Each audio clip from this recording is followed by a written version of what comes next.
Saúde e bem-estar. Viva de forma saudável e agradável. Realização Grande FM. O nosso podcast Saúde e Bem-Estar de hoje irá falar sobre algo que faz parte da nossa rotina e do nosso dia a dia. Hoje vamos falar sobre um mal que atinge milhões de mulheres em todo o mundo. Vamos falar do câncer de mama. De acordo com especialistas, essa é uma enfermidade que já se tornou questão de saúde pública. Por isso, devemos cada vez mais nos conscientizar que o diagnóstico precoce, o tratamento preliminar e a atuação multidisciplinar são as maiores armas contra essa doença. Ao longo desse episódio, vamos conversar com a doutora Viviane Andreata Riuto, que possui graduação em Medicina pela Universidade de Passo Fundo. Tem residência médica em cancerologia clínica no programa do MEC no Hospital Universitário de Santa Maria, Rio Grande do Sul. É membro titular da Sociedade Brasileira de Oncologia Clínica, diretora técnica da Oncoclínica Dourados, clínica médica, além de atuar na área de oncologia clínica, abrangendo rastreio, diagnóstico, tratamento e segmento das doenças oncológicas. Fique com a gente. O nosso podcast Saúde e Bem-Estar Câncer de Mama, Questão de Saúde Pública, está entrando no ar e esperamos que seja muito importante e lhe ajude a entender e cuidar melhor de sua saúde. Saúde e bem-estar. Você de bem com a vida. O câncer de mama corresponde a 30% do total dos casos de neoplasias malignas em mulheres. Atualmente, a previsão para os próximos 25 anos é de que aproximadamente 25 milhões de mulheres do mundo inteiro recebam o diagnóstico de câncer de mama e até 10 milhões dessas mulheres poderão chegar a óbito sem uma cura. No Brasil, depois das doenças coronárias, o câncer de mama é a segunda causa de morte entre as mulheres, representando assim um grande problema de saúde pública. Ano após ano, a campanha de conscientização sobre o câncer de mama, conhecida como Outubro Rosa, tem destacado a importância do diagnóstico precoce da doença. Há uma boa razão para isso. No Brasil, boa parte dos tumores é detectada em estágios avançados, o que eleva a mortalidade. Entretanto, é importante que as campanhas contemplem também as pacientes com câncer de mama metastático, cujos tratamentos estão evoluindo rapidamente nos últimos anos. O mês de outubro já é conhecido mundialmente como um mês marcado por ações afirmativas relacionadas à prevenção e diagnóstico precoce do câncer de mama. A doutora Viviane começa falando exatamente sobre isso, sobre os objetivos das ações desenvolvidas durante o Outubro Rosa. O Outubro Rosa, na verdade, ele nasceu ao redor dos anos 1990, nos Estados Americanos. E ele nasceu quando o Congresso americano aprovou a Lei Magna que obrigava o Ministério da Saúde americano a providenciar a mamografia para todas as mulheres a partir dos 40 anos. Então, aí o mundo inteiro entendeu qual era a magnitude, qual era a importância de fazer mamografia. Então, o mês de conscientização tornou-se o mês dessa aprovação da mamografia nos Estados Unidos. E o mês que aconteceu isso foi outubro, então virou o Outubro Rosa. Sim, ou seja, a gente está falando de um mês específico e às vezes se concentra bastante a campanha dentro desse mês, mas a gente precisa sempre dizer que, na verdade, essa conscientização e esse alerta, esse cuidado que se deve ter com relação ao câncer de mama, isso se estende para o ano todo, né? Verdade. O outubro é só um mês para lembrar, né? Intensificar essa campanha, mas pela magnitude dos dados do câncer de mama ao redor do mundo, o impacto que o câncer de mama em mulheres tem no mundo, ele é tratado como um problema de saúde pública. Então ele tem que ser lembrado todo ano. O outubro é só realmente uma forma de fomentar essa campanha. A senhora disse aí do impacto, né, que o câncer de mama tem em todo mundo e que ele é a questão de saúde pública, e se a gente analisar e trazer isso para a nossa realidade de um país como o Brasil, que é um país de terceiro mundo, em que as pessoas têm muitas dificuldades de ter acesso a tratamentos, isso ganha um potencial muito maior também, né? Parece uma contradição e, na verdade, é bastante importante que a gente chame a atenção disso, porque para tratar um câncer de mama avançado, se gasta pelo menos 8 vezes mais para tratar do que para tratar um câncer de mama inicial, diagnosticado no início. Porque as terapias são menos caras, precisam de menos procedimentos e geralmente a mulher fica fora do trabalho menos tempo. Então é uma contradição que no Brasil ainda se tenha o diagnóstico tardio de uma doença tão importante na saúde pública, né? E aí é importante dizer, quando a gente abriu o programa, a gente falou de conscientização e da importância do diagnóstico precoce, a senhora está reforçando isso nesse momento, porque eu gostaria que a senhora falasse um pouquinho de sintomas. Pelo que eu estava observando, às vezes quando a mulher começa a ter esses sintomas, quando ela não tem esse hábito de fazer o autoexame, não tem essa percepção de um possível nódulo cancerígeno ou não, já é tarde, já é avançado. Porque o câncer de mama, ele não tem, pelo que eu vi, não tem sintomas na sua fase inicial, né? Por isso que é muito importante a mamografia. Então, vamos lá.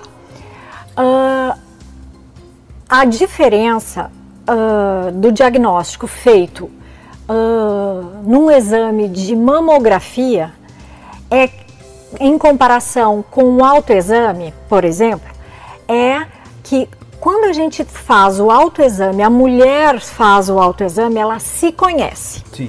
Então, fazendo regularmente o autoexame, que é palpação das mamas, observação das mamas, todo mês após a menstruação, ou pelo menos uma vez no mês de rotina, para as pessoas que não menstruam mais, a mulher vai se conhecer. Então, ao fazer isso regularmente, ela vai notar a diferença de um mês para o outro.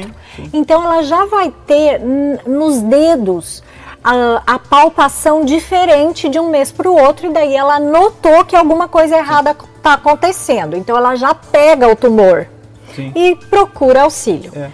Já a mamografia, não. A mamografia, que é um exame que é feito de rotina, sem ter nenhum sintoma, que a gente vê na imagem radiológica de coisas muito menores. Então, o diagnóstico do câncer feito na mamografia é um diagnóstico mais precoce do que o autoexame. Isso não quer dizer que não se deva fazer. Se deve fazer, está recomendado todo mês a mulher fazer o autoexame, mas também está recomendado fazer a mamografia uma vez por ano a partir dos 40 anos. Se uma pessoa da família, principalmente a mãe, irmã ou filha, teve uma doença antes dos 50 anos de idade, a mulher tem mais chances de ter um câncer de mama. Quem já teve câncer em uma das mamas ou câncer de ovário em qualquer idade também deve ficar atenta. As mulheres com maior risco de ter o câncer de mama devem tomar cuidados especiais, fazendo o exame clínico das mamas e a mamografia, ainda de forma mais precoce, conforme explica a especialista, que fala agora sobre os principais fatores de risco no desenvolvimento da doença no organismo. Então, os fatores de risco para desenvolver o câncer de mama, o mais comum é ser mulher, né? As mulheres desenvolvem muito mais que os homens. A idade, que geralmente o câncer de mama acontece a partir dos 40 anos e vai se intensificando dos 50 aos 70 anos. Não que antes dos 40 ou depois dos 70 não possa acontecer.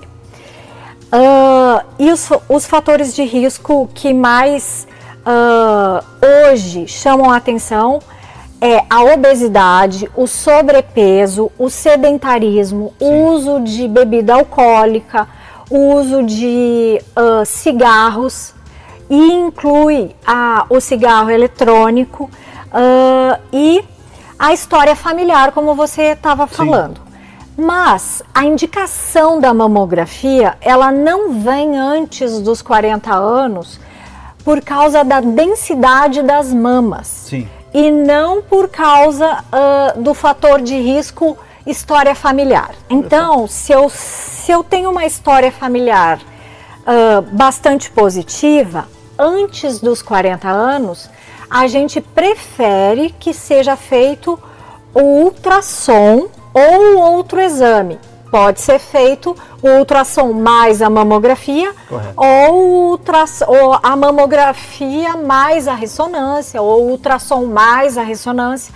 Mas a mamografia, ela não é bastante bem indicada abaixo dos 40 anos, porque a mama da mulher jovem é mais densa. E daí aparece muito distorcida na mamografia. Então ela fica melhor indicada a partir dos 40. Quando o diagnóstico da doença é feito de forma precoce, as chances de cura chegam a 95%. O objetivo do diagnóstico precoce é identificar pessoas com sinais e sintomas iniciais de uma determinada doença. A estratégia de diagnóstico precoce do câncer de mama se baseia no tripé: população alerta para os sinais e sintomas suspeitos de câncer, profissionais de saúde capacitados para avaliação dos casos suspeitos e serviços de saúde preparados para garantir a confirmação diagnóstica, com qualidade e garantia da integralidade da assistência em toda a linha de cuidado. A doutora Viviane nos explica agora de que forma se desenvolve o diagnóstico, rastreamento, abordagem e primeiros passos para o tratamento do câncer de mama. Para afirmar o diagnóstico de câncer de mama, não basta apenas as imagens. Então, com mamografia suspeita ou mamografia, ultrassom ou ressonância suspeitas, a gente indica a biópsia ou a punção. Então, o diagnóstico se firma através do anátomo patológico, que é tirar um pedacinho do tumor e mandar examinar. A partir daí é que é o ponto de partida, na verdade. A partir de então é que se faz esse diagnóstico de câncer de mama.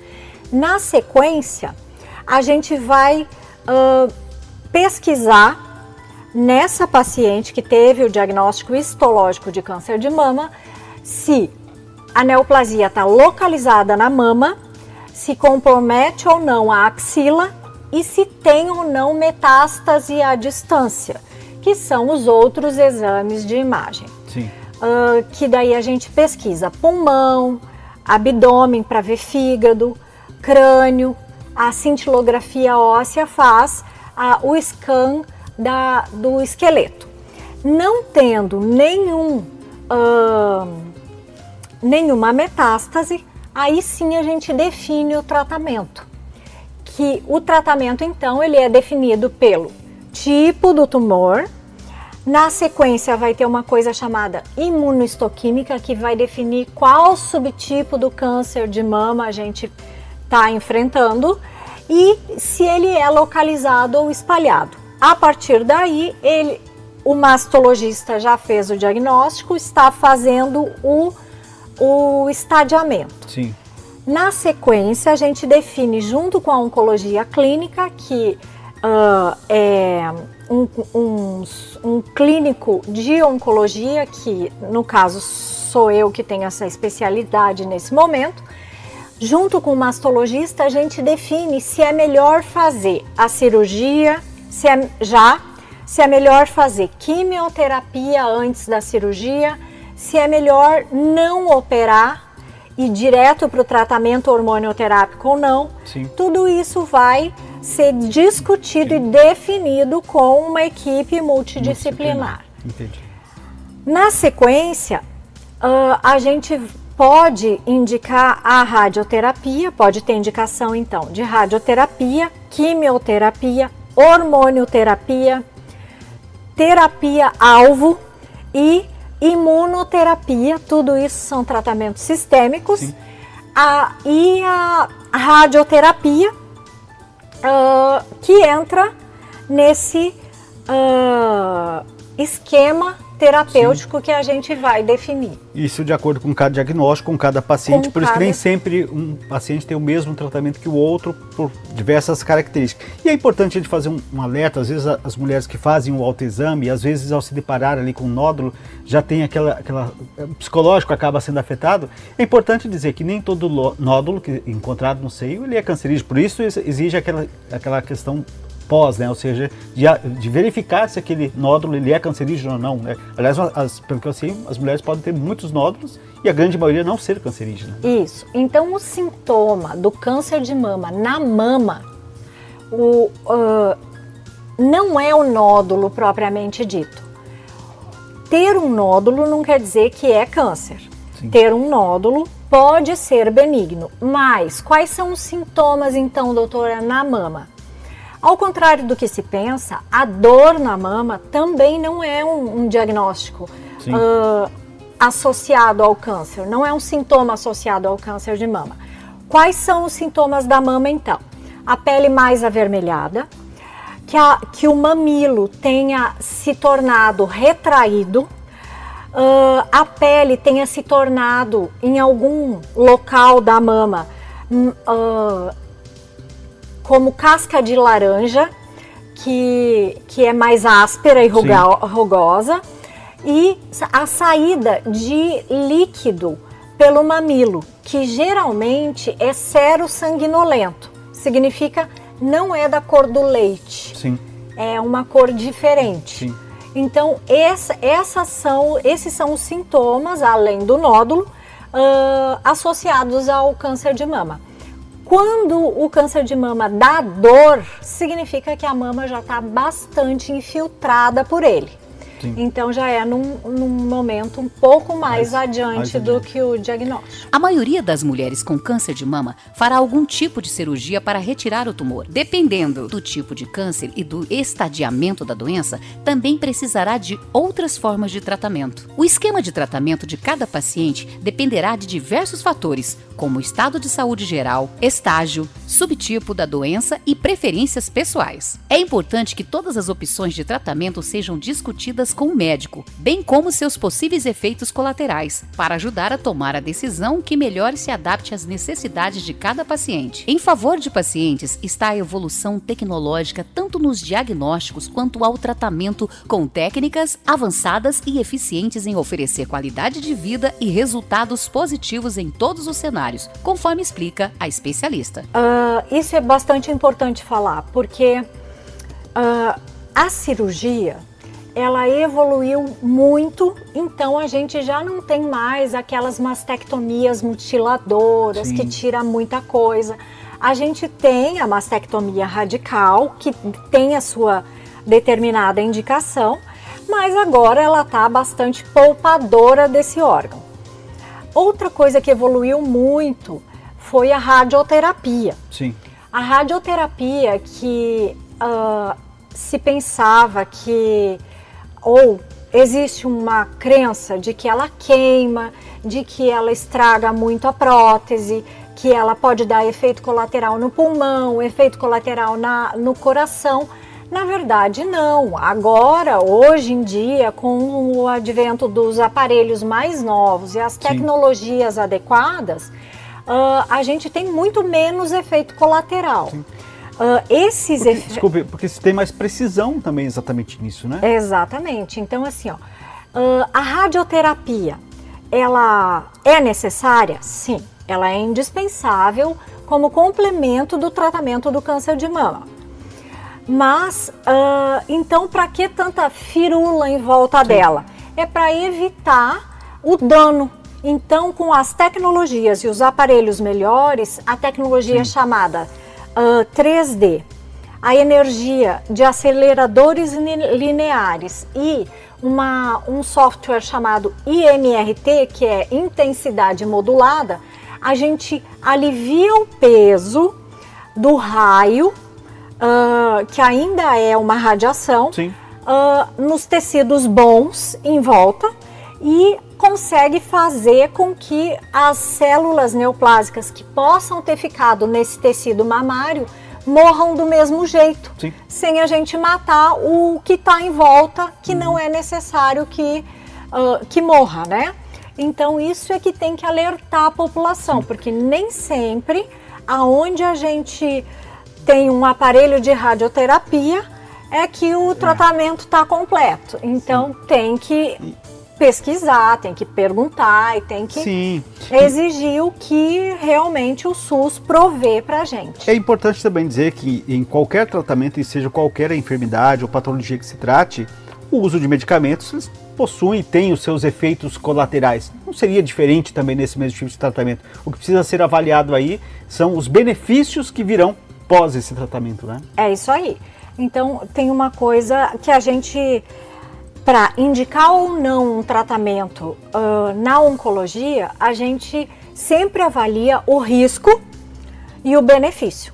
O benefício de determinado tratamento tem que superar o risco do efeito colateral, né? Por isso que tem pacientes, quando fazem o diagnóstico precoce, não precisam fazer quimioterapia.